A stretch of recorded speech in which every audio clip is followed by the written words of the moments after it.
I tear the skin from the bone just to feel you. Baby, give Welcome back to the Rambles. This is episode 43, going on to YouTube, and episode whatever, possibly going on to all the major podcasting sites. It's a bit of a pain in the ass to upload, but I might do it. It depends. So my guest, he is losing his Rambles virginity. Anyway, he's someone I've known since about 2012. I've known him for a very, very long time. And he given me some fantastic opportunities, which I'm still to this day really thankful for. He's a well-traveled wrestler who's toured all over the world. And as well as doing that, he has picked up various different championship bouts on his tours. He's a co-host of Rose and Carter Do the Job Wrestling video podcast and promoter of HCW Championship Wrestling. Punters, I give you Johnny the Body. Johnny, number one, Rose. Hello, mate. How you doing? Not bad, man. Got a bit of a cold. Day of the cold. But That's all right. Sniff it up, you'll be all right. yeah, it's all right. So, been a while. Like I said before I press record, it's been a while since we last seen each other. So, how you holding up? Oh, yeah, not too bad. Not too bad. It's, it's trying times, isn't it? But, making the best out of the time we've got, because it's nice to have a bit of time off to get things ready for real life again when it kicks in. So, yeah, we're doing all right. Good. Glad to hear it. I think the last time I seen you would have been an RWS show, probably 2020, at the start of it, maybe. Yeah, it might have even been the year before that, to be fair, mate. We don't see each other that often anymore, and it's quite upsetting. It upsets me a little bit. It's because you live abroad. I know.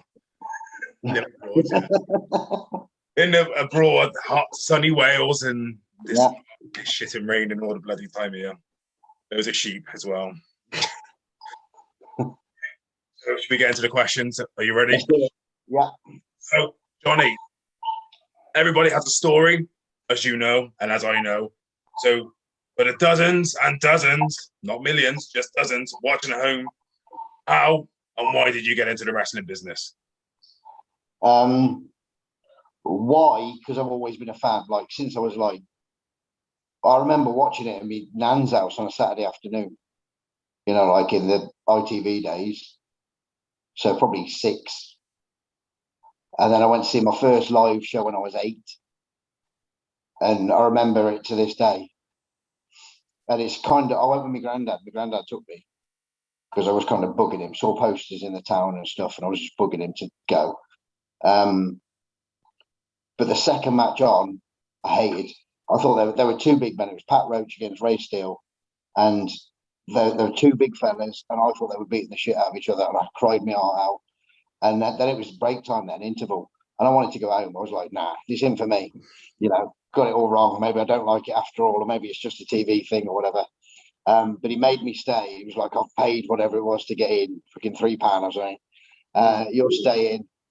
And he bought me a scarf and a program and all this kind of stuff to try and bribe me to stay. And then the next match was Big Daddy, which was totally a different kind of match. And when Big Daddy walked to the ring, all the kids went towards him, and it was just that charismatic thing that I was watching. It was, I love the wrestling now. Like watching Ray Steele and Pat Roach now, which is brilliant for me.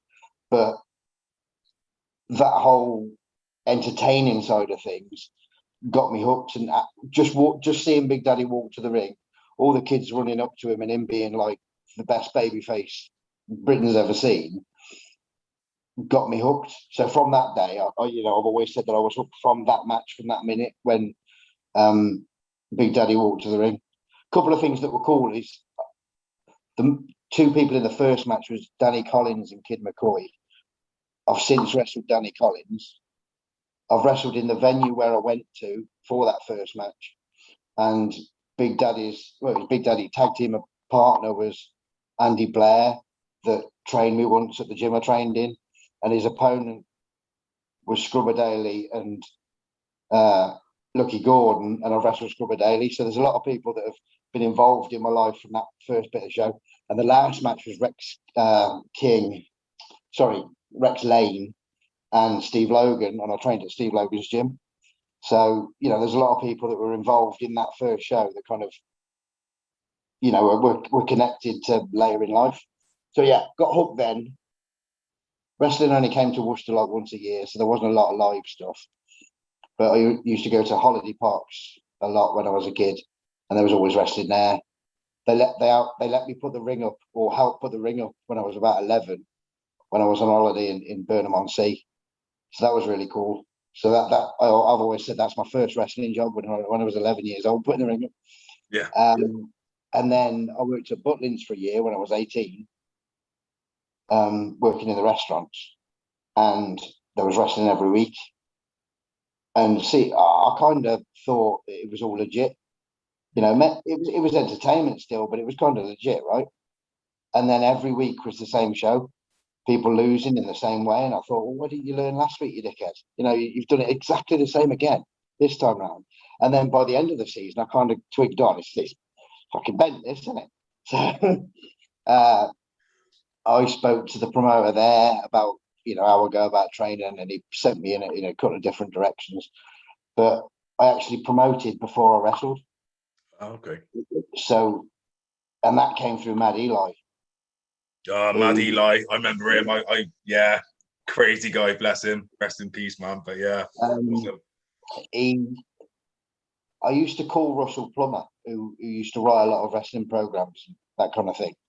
And he used to tell me where the shows were, you know, before the internet, so you couldn't just look up where a show is. So I used to travel up and down the country just watching various promoters' wrestling shows. And I went to one of Eli's. And then a couple of days later, Eli rang me just to see what I thought of it. And I said, oh, you know, there's never been anything like it around our area. Like, it was a kind of different kind of show, because to me, wrestling was always in big sort of town hall, civic hall, theatre, those kind of venues. But this was like a little community centre type of thing. And wrestling had never been that small for me before. You know, I'd seen it on the TV from these big venues, always been to these leisure centres and those kind of places. And I said, oh, there's never been anything like it in Worcester, where I'm from. He said, well, why don't you make it happen? And I thought, how do I do that then? And he said, you know, bring in a show from us. And that's what I did. I paid him, you know, a certain figure. You know, got robbed for what I had, because it was fucking awful. But, you know, that's how I broke into wrestling promoting. And then Steve Logan got in touch with me, because he found out that I was running a wrestling show in Worcester, and where he had his gym wasn't too far away. And he said, oh, if you ever need wrestlers yourself, I've got people like 20 mile away. And I thought, Steve Logan's on the phone, this is cool. You know what I mean? Like, Yeah. the number was on the poster and all that kind of thing.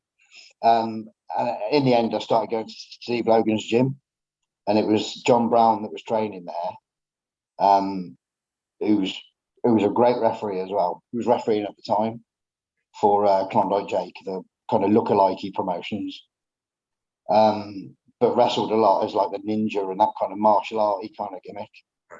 And trained with him, and then he took me places, because he didn't live too far from me. He used to pick me up on the way to various places, and I'd either watch, and then sometimes I'd start doing rumbles after a little while. Johnny Kidd was Johnny Kidd, and he was also Spider-Man.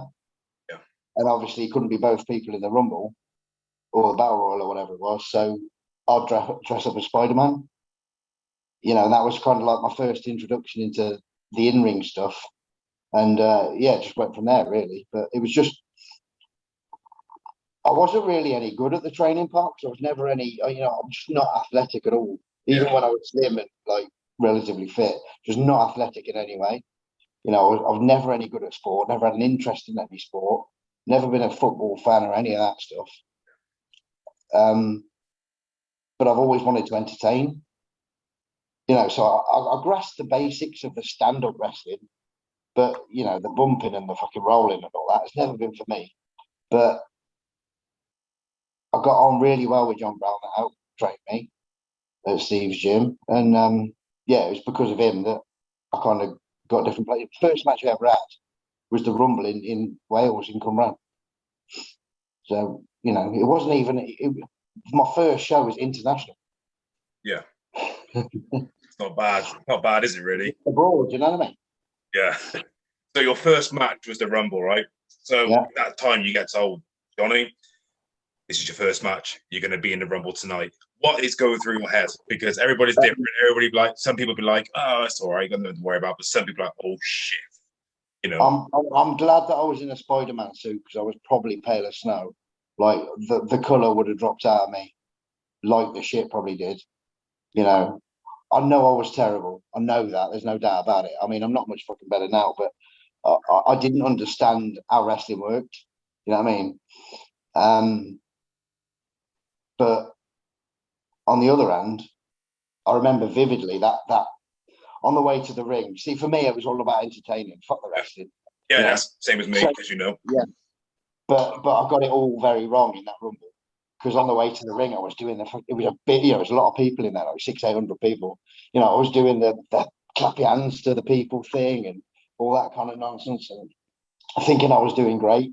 But it was a Rumble. Just get in there, do the job, get thrown out, go home. Right, that was the old boys mentality at that point. All the clappy hands things nice in the matches, but they've already seen you. They don't need to do it again. But in my head, they hadn't seen me. I'm the new Spider-Man, you know.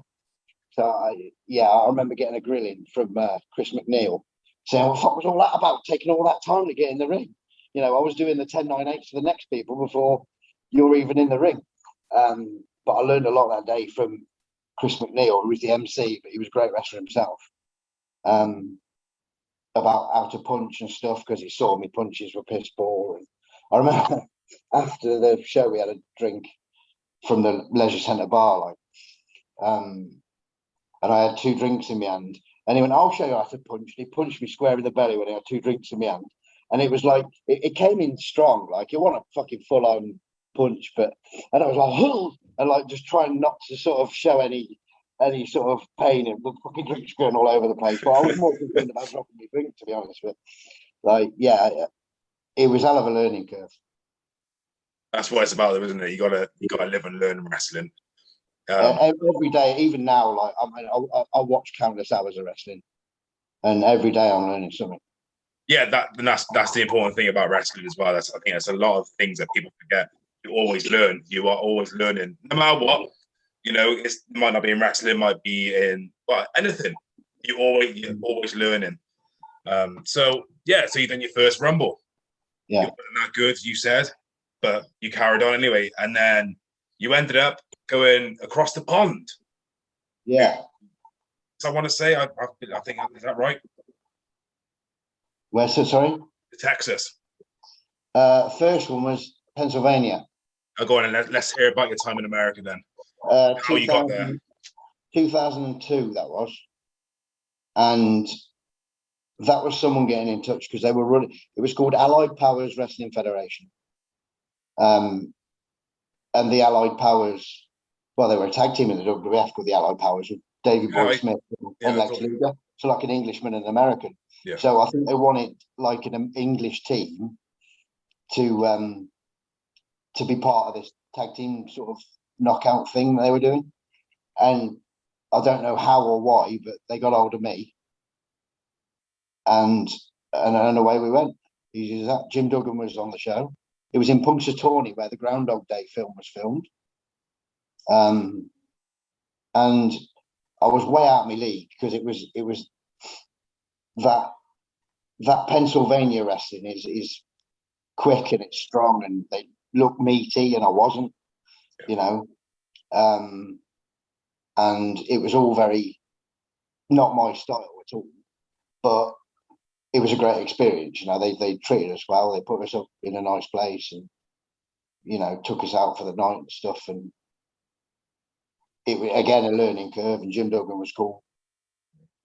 Yeah, but I wouldn't go that area again because nothing against the area geographically, but just the style, you know, like different parts of America have different styles, and right, that's just not my style. But at the time, I was just thinking, yeah, let's fucking go. America, innit? Boom, away. Yeah, I feel like the big leagues. They're very cool, but just not my thing. Yeah. So you've been across the pond How many times? I want to say. Yeah, I went 4 other times Four. to Kentucky and the sort of southern states, and that's far more my cup of tea. A lot more gentle and more entertaining. You know, a little bit more gimmicky, but more like the Pennsylvania thing was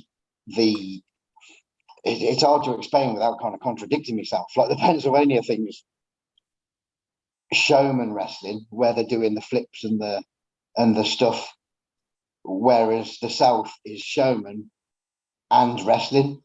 Yeah, I'm with you. It's really hard to explain, but it was more legit wrestling. But it was legit wrestling that I could do.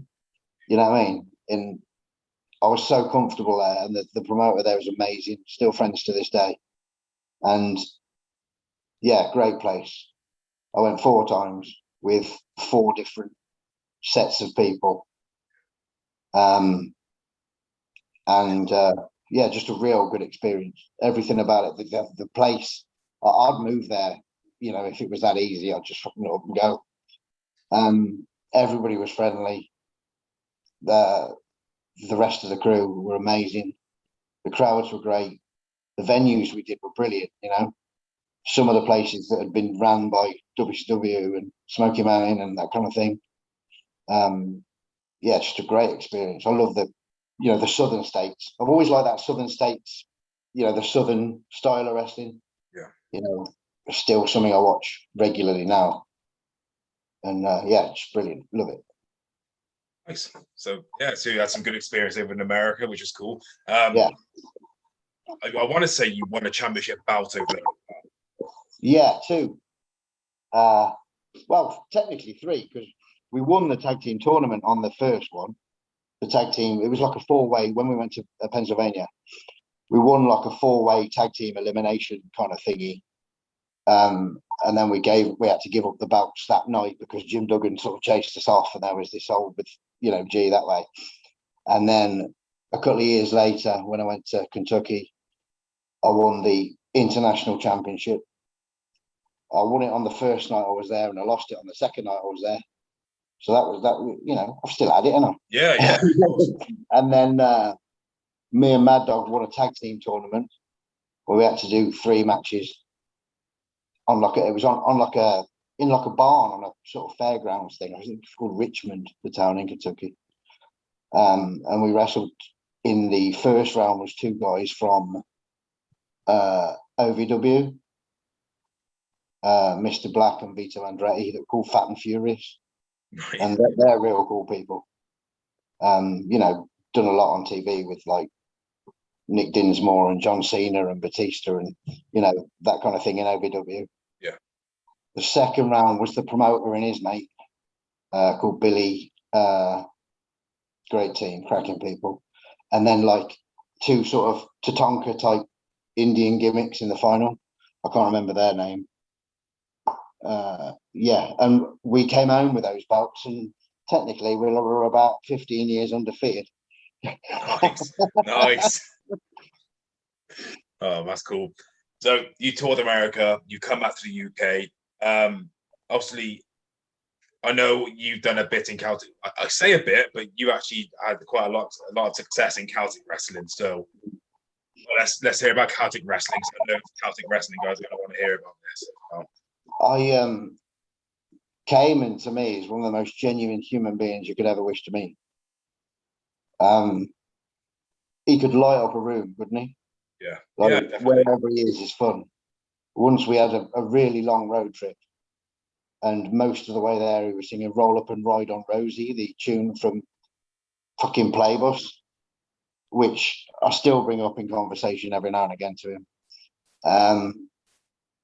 He had some good people come in, like from abroad, like Tracy Smothers was there, and Steve Carino and people, which was always a learning curve, you know.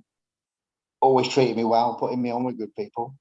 You know, I was on with a lot of the Irish there from Irish Whip, which I always thought was an honour to sort of have that position. So he must have held me in quite high regard to put me on with these people. Yeah. So there was a lot around the Welsh, sort of South Wales area. there were sort of 3 or 4 promotions. We did a few for Ravenhill earlier on. There was one called Welsh Wrestling Organisation. Can't remember who ran that. Only a few shows, but they were sort of the same sort of Celtic crew. And then Chris Roberts at South Wales Championship Wrestling.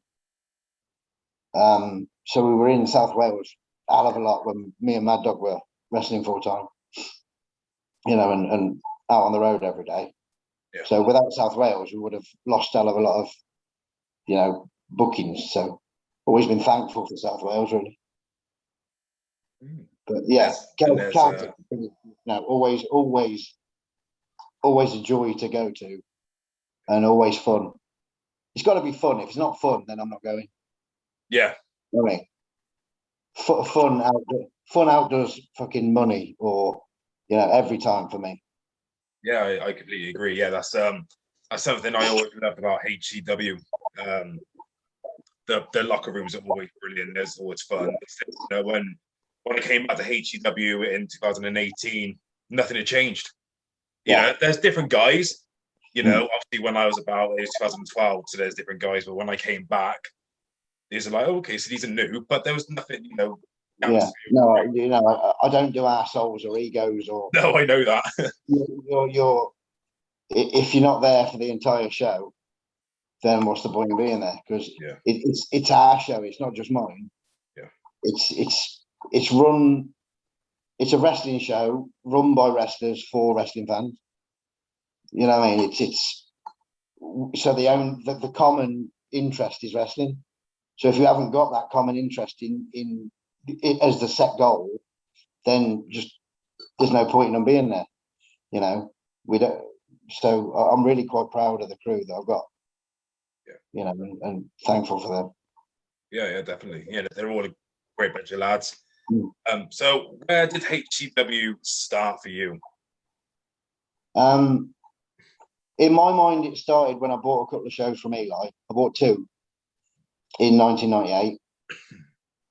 One in like summertime, and then another one in November. I did 2 different towns. The second one didn't go so well, you know, attendance wise, but it's still fun.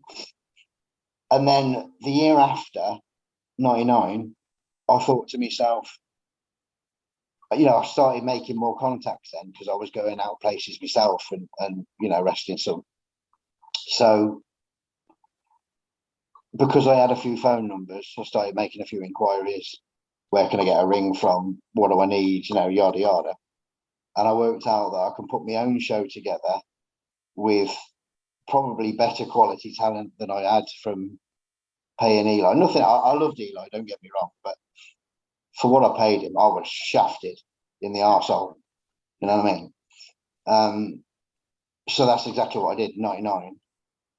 I put my own, you know, not a team that I knew real well, because I didn't know anybody real well in wrestling then, you know, but people that I knew of, you know, and had seen.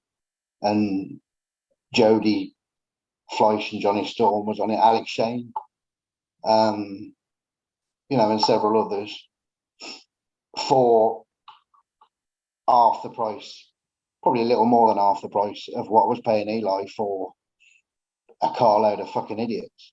Yeah. You know? So, yeah, really, my own promoting, or me actually putting the show together, making the matches, was the year after. So my second year of promoting in. So like 22 years ago. Yeah. And then from there, it's kind of grown. I know in 99, I only did 1, and then I would have done 2. I did 2 in 2000, which were booming. 2000 was booming year for wrestling. Like everywhere was busy. So I ran that first all that I went to, you know, to watch the show in 87.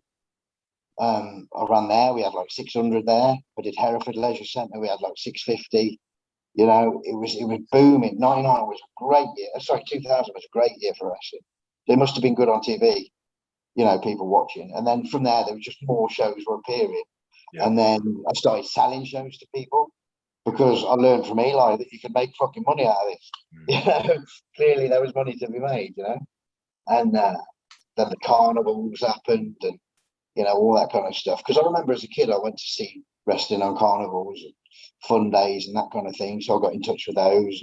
You know, I'd sell them on. And, you know, before you know it, I was doing 45, 50 shows a year. Yeah. And yeah, cracking. Not Eli money, like, but money all the same. Yeah. I remember when I started working with you. Yeah, it'd be most weekends, wouldn't it? Like Friday to Sunday, I'd be with you. I'd come to your house. You'd let me stay over your house as well. And I've always said one of my favorite places to go in with you was Dinnington Resource Centre. Yeah. The Bulldog Chris Smith. The atmosphere up there's great. Kidderminster Town Hall was another one of my favorite venues. Beautiful venue. The crowd that night was brilliant. That's one of my favorites. The issue we had there is they started to sting on the rent. But we had a great agreement. Nobody went to Kidderminster Town Hall because there was another entertainment venue in the town, big entertainment, called the Glades Leisure Centre, and all the the visiting, your Chubby Browns and your bands and stuff were going to Glades. Now, when Glades was closed and demolished, there was nowhere else like it in the town, so Chubby Brown and the likes were going to the town hall instead. But when nobody was going to the town hall, it was the town hall that first asked us whether we'd put shows on there, and we had a good deal, and things were doing all right. And then when people started using it, they were like, "We don't need you no more. The rent's fucking this," and the rent was just extortionate. Unless you're actually jamming the place full. Yeah. Like we did jam the place full a couple of times, but that was back in the day. Like Chris Cage, like our biggest baby face at one point. All his mates used to come, and it was like a beer trip, and it was jam full. But as they get older, they all got married and had kids, and life slowed down a bit, and life wasn't the same. And I totally get that and totally respect that. So we lost a big, huge, a chunk of crowd to do those shows, and it just wasn't plausible to do that rent. You know what I mean? So we got some in the arse there. Yeah, but you can see why the rent would be really high. It was like a big posh venue. I remember. Yeah. I remember our dressing room was just like being in the Buckingham Palace or something. Yeah, it had that big chair, didn't it? Like where the king would sit. Yeah, and then there'd be the stage with the big organ. Was it the organ? I think it was. The pipe for the organ. Yeah. I remember that night you had Omelette on and a 6-man tag. I think it was me versus Kimchi. I've been against Kimchi, WWE legend. And then we flew them all in. We flew them all in. Yeah, Night Stalker versus the was it UK Deadman? I think you called him. I think it was something like that. Yeah, like I said, it was a cracking time. It was amazing, and yeah. So this is something I'm bringing back. I'm also feel like be addressed. It's just everywhere at the moment. We're going to talk about mental health. Are you okay to proceed? Because I know some people. Yeah, no, you carry on. Yeah. So I know from you personally. I know you have your demons. Oh yeah. And I know wrestling has helped that. So let's talk about mental health in wrestling. How has wrestling helped you? It's totally 100% a release from real life. From the second I leave the house to go to a wrestling show, to the minute I get home, and probably some after because I'm still thinking about the show, my worries have gone. Because 100% focus of my life is on that wrestling show. So now I've got that release. So like, because I'm booking wrestling as well, there's always ideas going through my head. What shall I do with this fellow? What story can we have with these two? And it's if I'm feeling down or feel I've got an issue or feel I need to go back to the demons, I go to the wrestling. Wrestling's my drug of choice, So, but it's one that's not going to affect anybody else's life. It's not going to affect my life badly. It's nothing but positive. So, I'm always writing stuff down, ideas and stuff. And that's the ideas that I write down are almost like a prescription pad. You know what I mean? Yeah. that I'm writing a prescription of medication that's going to fix me. So yeah, there's nothing but positive. There's been a lot of negatives through wrestling, through the assholes that are in it. Some people that don't deserve to be in it. Some people that don't respect it. There's probably more of them than good ones. Yeah, unfortunately. And they used to really, really bother me. Yeah. Like really get me down. And I used to spend time thinking about them so much, and spend time thinking, right, how can I get this fucker back? Or, what can I do to ruin their life? Yeah. When now I just brush it off and focus on the positives of it. It took me a long time to do that.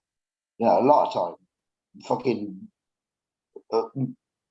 probably 75% of my wrestling life.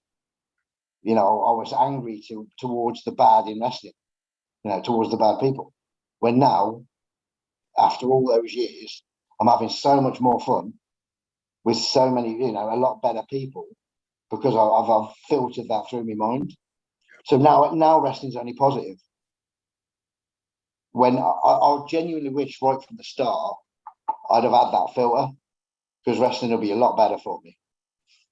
If I could have filtered, someone said something negative, don't cry about it. Just fucking don't even look for it. I used to look for people to say negative things about it, because I knew they were. So I used to go out of my way to look for it, because I wanted to know what they said. I know who said it. Well, now, fuck them, let them speak. It's Rip Rogers said, like, people only speak about you when you're doing something good. True. Even though they make it bad. You see these on the internet going, I watched Raw tonight, what a load of shit. Then don't watch it. But you're better than watching. Don't watch it then. I don't like it, so I don't watch it. You know what I mean? It's like complaining about the fucking dinner that you've made, even though you've got a fucking nut allergy. You've just had a nut roast, you fucking idiot. And you're like, it's the same thing. Just don't do it. Don't cook it. So yeah, I stay positive. There's always positivity. I like people's rants. I like a Jim Cornette rant. He can do that. Let him do the negative for me. Yeah. It's 100% positive for me now. That's good. It's good that you found the positive in wrestling. Now, I think we all go through it. I think we all go through the negatives in wrestling. I mean, I did. You was firsthand there when it happened to me. It was during. I hate myself for it, and I still do to this day. Obviously, it is what it is. But I remember being at one of your shows. Can't remember where it was, but I remember the matches were. I think it was me and you. We were setting up for the tag main event. So me and you versus Viken and Cayman. I can't remember. That Haberley Club, that was in Kidderminster. That was it. Yeah, I was there, and the depression hit me. We was trying to, you trying to cut this promo to set the tag, and I was having none of it. I was just sat there, just beaten down. But that was depression, Yeah, I remember that, because I had no fucking idea what was going on, and I thought, what the fuck is this? What is he doing? Well, why is he not involved in this in any way? You know what I mean? It's not till. And that's because I was going, myself, I was going through that angry period. Yeah. Sometimes it's the people that you hang around with as well. You hang around with angry people, which it's infectious, isn't it? Yeah, it can be. Yeah. Negativity is infectious. Yeah. You have to be around positive people to feel that way, They say laughter is the best medicine, and it is, unless you're diabetic, of course. But, it genuinely is. It's the best thing you can get. Yeah, I remember that vividly. Yeah, it was a bit of a bad time, but it is what it is, and moved on from it. And that's one of my experiences in wrestling of having mental health problems. People who've watched this, they know about my mental health history. They know I come out of the bad. My demons. I haven't got as many demons anymore, thankfully, but. Yeah, mental health is a real thing, like I always say, and need to talk about stuff that's on their mind. Then they should feel like they can talk to people, and they shouldn't feel like a burden. So always speak to somebody, like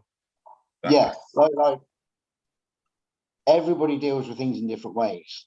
Yeah, And I don't think it matters what or how you deal with it, as long as it's safe and legal to do so, you know, as long as you do.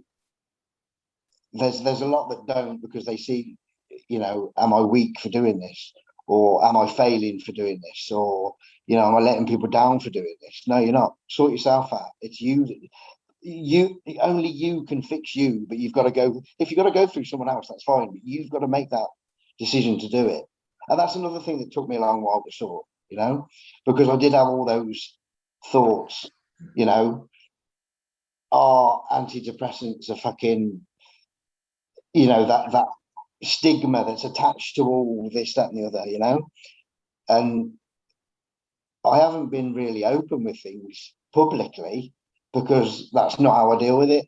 Yeah. I've dealt with it myself by the people that need to be told, you know, and as long as you're getting the right help, however you do it, as long as it, like I said, as long as it's legal and safe, you do it. Everybody has their own way, don't they? Yeah. And it's really hard to give advice to those people because everybody has their own way. You know, everyone has their own way of making the gravy. Yeah. And as long as it's nice, that's the end result. Nice Take your own route. nice and thick gravy for me, not that. Yeah. KFC. Right, so yeah, thank you for being open with your mental health. That's cool. So I got one more thing I want to do. It's I'm bringing something back. I feel like this is appropriate for you.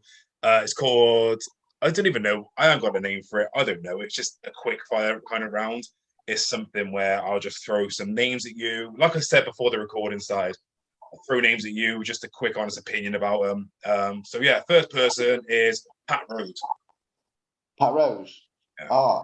Without Pat Rose, I wouldn't be called Jonny Rose. He gave me the name in a McDonald's car park whilst touching my arms, going, "You're big, man." He was really cool, and gave me the permission to be his cousin. And I have been ever since, probably 15 years. Without that, I was going to drift in from name to name and gimmick to gimmick. And yeah, like a fine wrestler, fabulous wrestler. Stick into your YouTube machine, people. Pat Rose versus Bob Holly.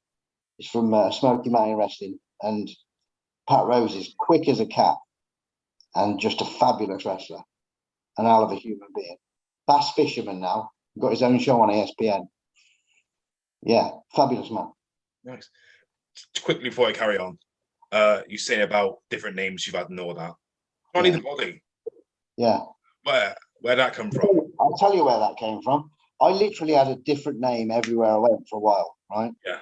Sometimes the promoter would just give you a name based on what they wanted you to be that day, right? Which is sound by me. I'll do whatever you ask me to. And I was in Lincoln at a park, and yeah, the show was on a park. This is Jerry Norton, so long while ago, and I was skinny as a rake back then. And we get changed in this like tent marquee thing, and the MC comes in and asks. It just says on his sheet, like, you know, John versus whoever I was wrestling. I remember wrestling some kind of karate gimmick type kid. And he went, "What's your name?" And I looked at him as if he just fucking pissed on my chips. I had no idea what my name was. You know what I mean? I was just like, I don't know. And it was someone across the room went, "Look at him. Call him Johnny the Body." And it just stuck. It was someone else shouting that should be the name. It was just an ironic name because I had nobody at all, really. There we go. Fair enough. That's cool. I never knew that. I was just interested to see why. Next name is Lee Russell. Lee Russell is a fabulous man. Yes. I was the best man at his wedding. He's had more gimmicks than Brutus Beefcake, and he was cracking at every one of them. He comes back for like a show every 2 years when he gets the itch again, and then vanishes and then comes back again. But I'd really like to keep him. He needs to come back and stay back. He's a fine man. Yeah, I do miss seeing Lee. He's a good man. He was. Half my matches with you was against him. I feel like we had good chemistry. Next name, Blanchard. Aaron Blanchard. Aaron Blanchard. was when I first met him, he was like a wrestling super fan. And then he switched the two words around and became a super wrestler. So he's another good human. I seem to be saying the same thing, but you're picking the good ones. I told you I was. We had some bouting matches. He sent me one on Facebook the other day, that one that I totally fucking forgot about. And we had some bouting matches literally fucking every day for a long period of time. And he remembers this one, and I have no recollection of it whatsoever. But I'm really glad he sent it me. He looked cool, really good. Yeah, fine human. Chris Smith, Bulldog. Chris Smith, see, another fabulous man. Another, like Cayman, he lights up a room when he walks in. You can't be down when you're around Chris Smith. It's because of him we go to Dinnington. Yeah. So forever thankful for that. You know, met him totally by accident because Chris Cage went on holiday where he was working. He was working abroad at the time. They just started talking about wrestling, you know, holiday rep and punter sort of thing. Yeah. And then Chris Smith said that he was coming back home to live, and then Chris ends up with us because he wanted to get into wrestling because he'd been wrestling at Punters. So, yeah, totally sort of a fate sort of meeting really between the two Chris's. And yeah, I'm glad it happened because he's a good one. I just quick shout out to Chris Smith. He is doing his own kind of podcast things where he speaks to people all over his part of the country, I think it is, including myself. It's called Bulldog Bites. So if you want to check that out, just put it on Facebook and it's on there. You can see all his latest interviews he's done, including myself.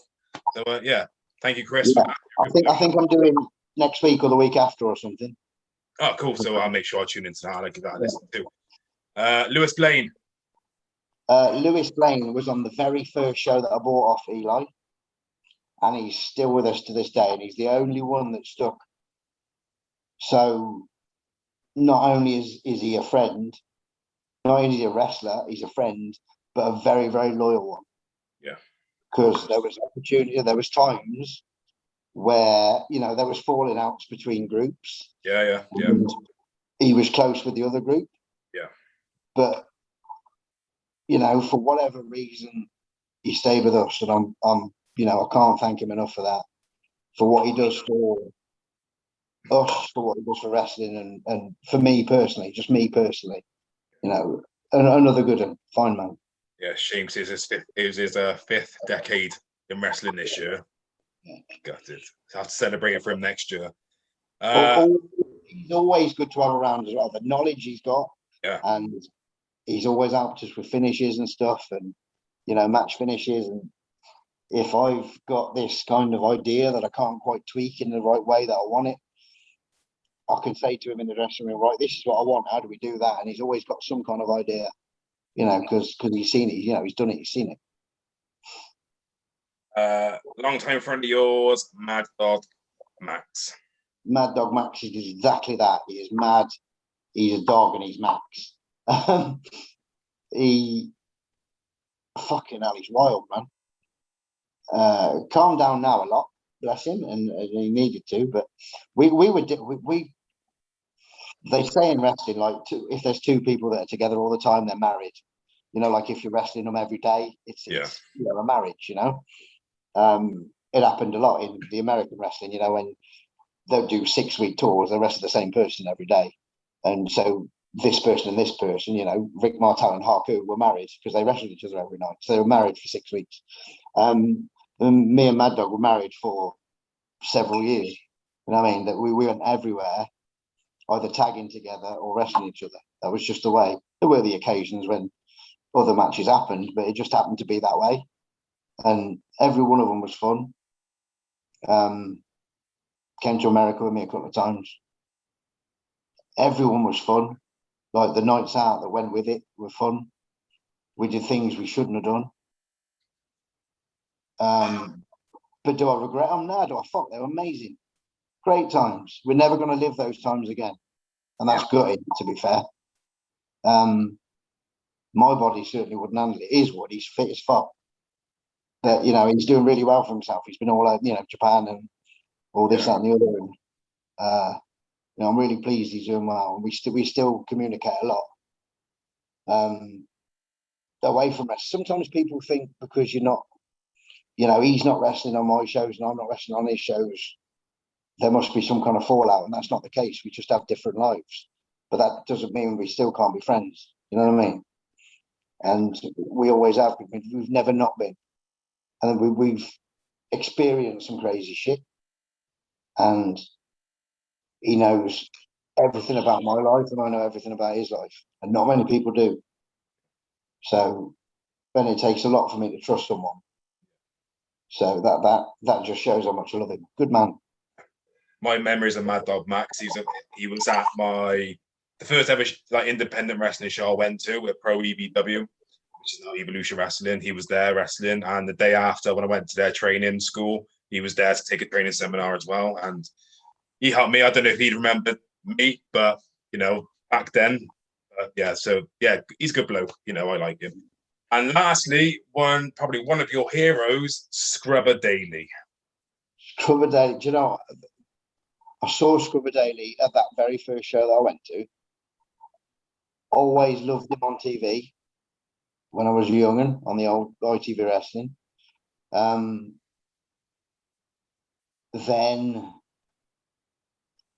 I met him. Right now, here's the deal. It was a reunion. I met him first off, right? And I was talking to someone. I can't remember who it was I was talking to. I think it was Pete Evans, a Birmingham old timer. Yeah. And he said, "Oh, have you seen Scrubber?" I was like, "Fucking Scrubber." He said, "Yeah, Scrubber Daly." And I was like, I'd never met him at the time. I obviously knew of him and respected him and all that. This and the other, fan of his. And I was like, "No." He said, "He's over there."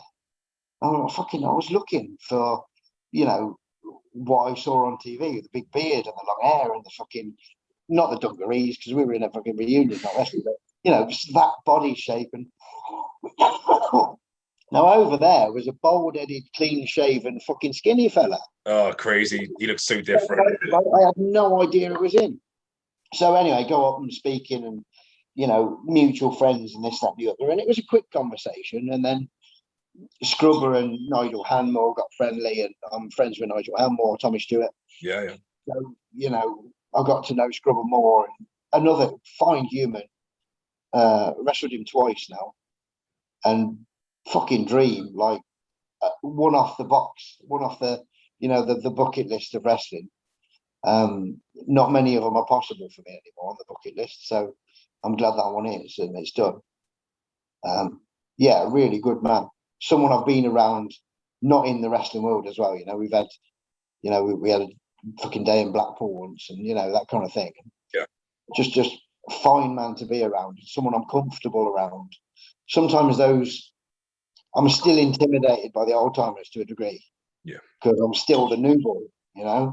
I'll never have the greatness that they had. Never. So I'm still shy, fucking new boy, sort of shying away. But I'm comfortable around him. Yeah, he's a good one. And I'm going to do a last one just for shits and giggles. The Insane Star JP. JP, like Mad Dog, being mad and a dog, Insane JP is insane and also JP. Fucking fit exactly what we needed at the time. Exactly what we wanted. He was what we needed. And just fit the criteria, He wasn't a dickhead. He was the baby face we wanted with the face paint and the fucking moonsault switch, because nobody else was doing it for us as well. And because it's not my cup of tea. I was saying this the other day to Bully. Some people think I'm a hypocrite because I say I like something after saying that I don't like something for such a long period of time. Like I was on about a dive, like someone doing a dive that I'm planning kind of thing, right? So I don't like the diving shit, but if it's done once every 6 months, it's a novelty, it's great, right? And there's only one person doing it. And you were like our Jeff Hardy, which was totally new to me, like modern to me. in my head is 1989, right? Yeah. So why would I want that? Because it's just you doing it, no one else, just you doing it, which makes it unique, and that's accepted in my world. So you were accepted in my world. It's fucking hard to get accepted in my world. Still to this day, I am thankful for it. Like I said at the beginning, I am still thankful for the opportunity you've given me. So that is my questions out the way. We got a couple of fan questions, and then we can go home. We are home. One more time, we are home. So first question, Aaron Morgan. Yeah. So he says, he's traveled many miles with you, many shows, but what was your favorite venue ever that you ever worked? P.S. Have you still got chronic fanny pains number? I heard he had a bit of a thing for chronic fanny pain at one point. Chronic fanny pain was in one of our mixed tag matches. She only made one appearance, but she had a terrible beard, just like Aaron Blanchard's beard, and a pink wig. I've got a picture somewhere. I'll send it to you if I can find it. Please. My favourite venue. I've got a few, to be fair, but it's hard to pick one for any reason. I like Wolverley Club, where HCW used to go. I don't know whether it's staying open after all this COVID stuff, which is sort of killing a lot of the small places, isn't it? Yeah. But that was really nice because it was an intimate feel, like it was a small venue and everybody was close, and you get sort of 50 people in there. It's jammed, There's one that DN Wrestling does called Grove Mill, and that's the same sort of atmosphere. It's small, just over 40 tickets is jamming, and DN Wrestling sold fucking 9 on 50 already for the next show. So, that's for that intimate sort of like an acoustic music session. It's that kind of wrestling unplugged kind of feel to it. Right. I like that. Bridlington Spa Centre, massive, fucking sexy looking, well painted, intricate looking building. There was a big sort of concert hall near Manchester in Middleton that was just a beautiful building. Starport Civic Hall will always be great to me because it's that they look after us so well. There's so many great ones. It's hard to pick one specific, but lots of them. There you go, Aaron. Mark Woman. There's nowhere I've been and not wanted to be, if you know what I mean. Yeah. Like fucking some real shitholes, but it doesn't make the show any worse. Yeah. Wrestling's wrestling, no matter where it is. I've wrestled in pub car parks and fucking cattle markets, and also nice halls that are purpose built for entertainment. So wrestling's wrestling, no matter where it is. Speaking about small venues, I remember that one I done for you, Halloween. It was in a little pub, and the room was so tiny, and the backstage area was like this little stage. I remember what it was. It was me versus Viking. I think there's a 6-man tag at the end, and I was a special guest referee. Right. It's like a little pub it was. I can't remember where it was, but it was so tiny. It's literally me banging my head on the ceiling, so I couldn't do any jumps or anything. Love it. Yeah. Where it is, wrestling's wrestling. Yeah, exactly. Mark Warman, Trimble. During your in-ring career so far, who do you consider to be your favourite opponent and why? You've gone against some people like T-Bone, Andy Simmons, Kevin Thorne, Heyman, and God. Go on. Sorry, carry on. Like same as the last question, you can't pick one because there's so many for different reasons. Some because the crowd were up, some because the match was smooth, some because it was just fucking fun, some because you feel safe. I like a match where you feel safe. I don't want to be dropped on my head or, right now I'd pick fucking Soul Killer to wrestle every day, and I do. Josh is an amazing man. That we always have fun, we're always safe, and the crowd's always up. None of those three have ever failed. You know, every box, those 3 boxes are ticked every time we wrestle each other. So for that reason, I'd pick him every day of the week. But like I said, Mad Dog's always going to be on the list. Bully Boy, my co-host, is somebody that I wrestle a lot, and it's again same rules. I'm safe, the crowd's up, and the match is good every time. You know, if those 3 boxes or 2 of them boxes, other than the safety's first day. But if all 3 of them boxes are ticked, then I'm quids in. Foxy, Lewis, you know, above all of those big names, I'd pick people that I know. Yeah. You know, which might be the wrong attitude to some, because everybody wants to be the best and go to the top, and wrestling the best is going to, you know, but to me, they are the best. Like Mad Dog's going all over the world, Lewis playing the old timer, you know. I never got into wrestling to be the greatest in the world or go to WWE or whatever the fuck, but I wanted to be accepted. And I think it's a very accepting world if you're around the right people. Yeah, definitely. Last question is by Tristan Hayes. Yeah, okay. Let's see where this goes.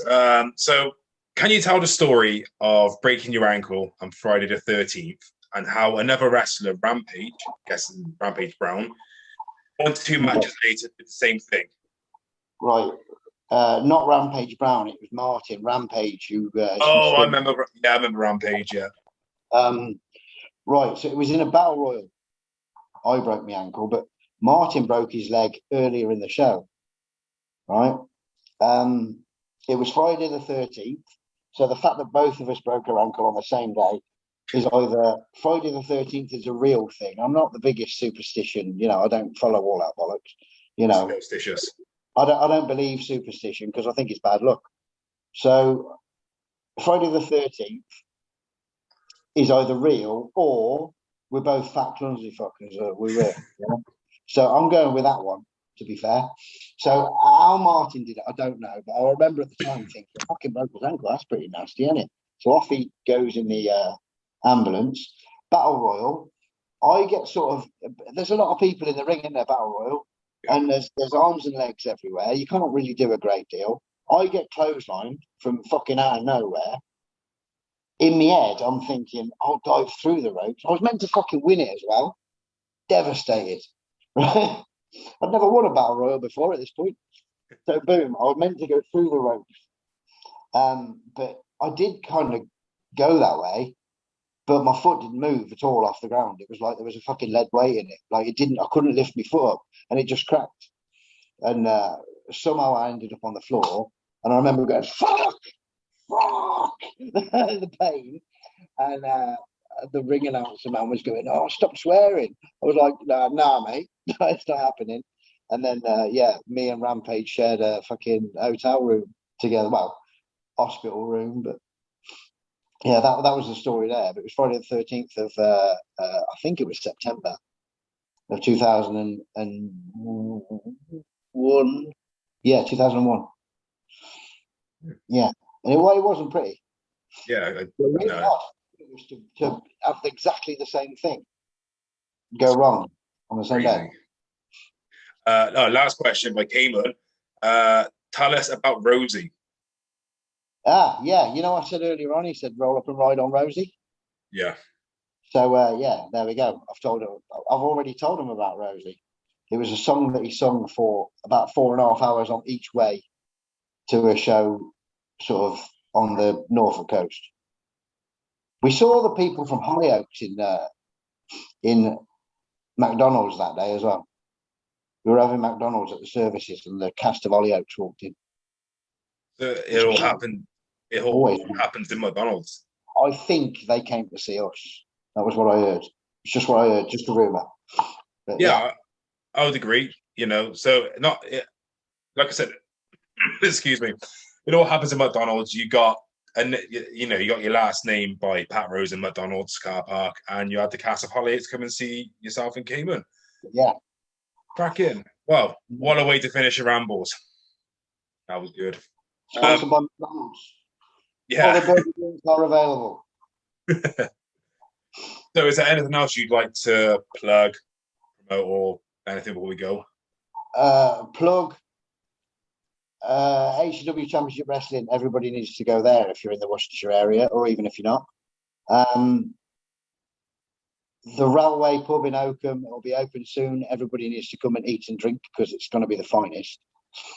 And if you've watched it and enjoyed it, thank you. If you haven't, fuck you. Pretty much, yeah.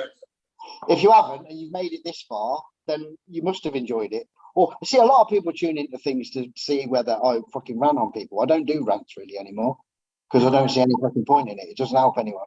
I used to rant all the time and get fucking rage and get pissed off at people. And, you know, I've tried to overcome that rage, and I've tried to go to the people that I have rage with, because I am genuinely sorry for some of them that I have. And a lot of people knock me back, but you know, that's cool, you know, but at least I've made an attempt. I'll die a happy man knowing that I've tried to be a better person. That's fair enough. So yes, that's it. That is it. So before I actually say anything else, Rambles is on the road to 100 subscribers. We are currently on 82, I think it is. It's going to pop up here now. So if you could all like this video, subscribe to my channel because you're all amazing, and share it around. Share all my videos. I got 43 of the bastards. So yeah. Jonny Rose, thank you very much for coming on. It's been a pleasure speaking to you and seeing you. Thank you for having me. No problem at all. That's been Jonny Rose. I've been the beer drinking, bald-headed brawler, CueBall. Stay safe, stay positive. Hashtag. Yeah. There we go.